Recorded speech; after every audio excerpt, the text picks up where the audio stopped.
We're here at Fenway Park where Liverpool have just lost 1-0 to Roma. What were your thoughts on the game, James?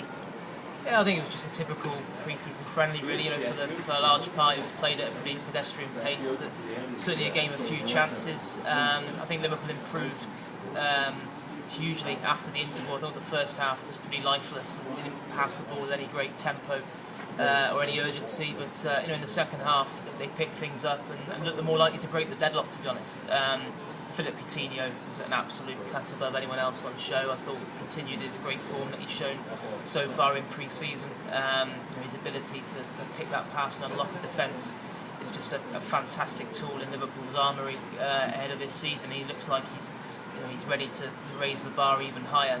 I think in general Brendan Rodgers will be pleased. I mean, he used 19 players. It was still a very experimental Liverpool team. I know nobody likes losing games, but we still didn't see any of the England players apart from obviously Jordan Henderson had a short run out later on. But most of them, the likes of Gerrard and Sturridge and Sterling didn't feature. Markovic as well. We yet to see him make his debut for the club. Brendan Rodgers said afterwards those players will feature in Chicago on Sunday when Liverpool play their opening game in the International Champions Cup. So there's no doubt there's more to come from this Liverpool side on this tour, and I think we'll see an improvement. And let's remember as well, they've been doing double training sessions in grueling heat, so probably wasn't surprising that the pace of the game was so slow.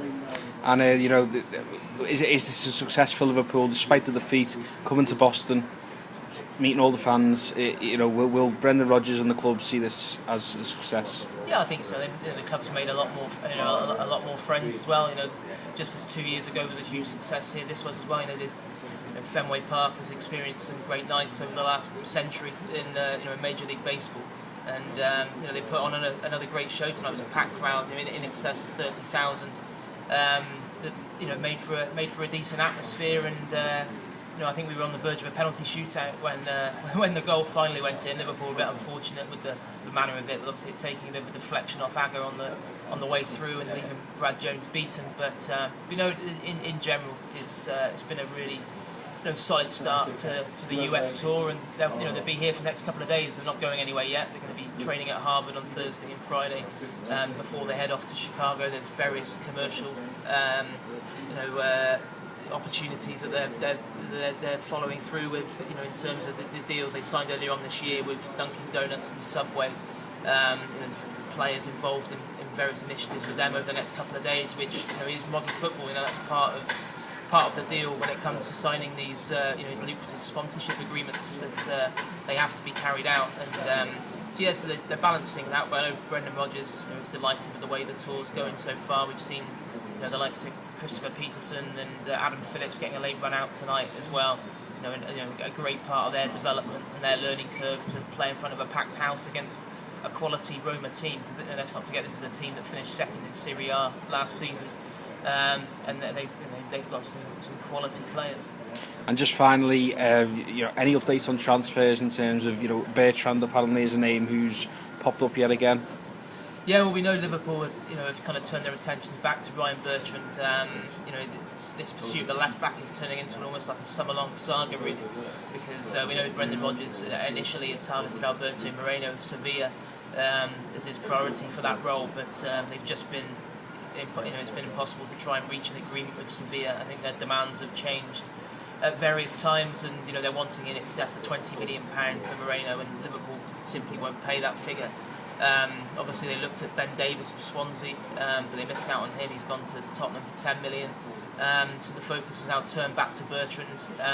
We understand that Liverpool are more than willing to pay Chelsea's valuation of £8 million, which is, I think the fee isn't a real issue. It's more the fact that Chelsea don't want him to come to Liverpool. They view Liverpool as a rival for the Premier League title, and rather he went elsewhere. Liverpool came close to signing him back in January.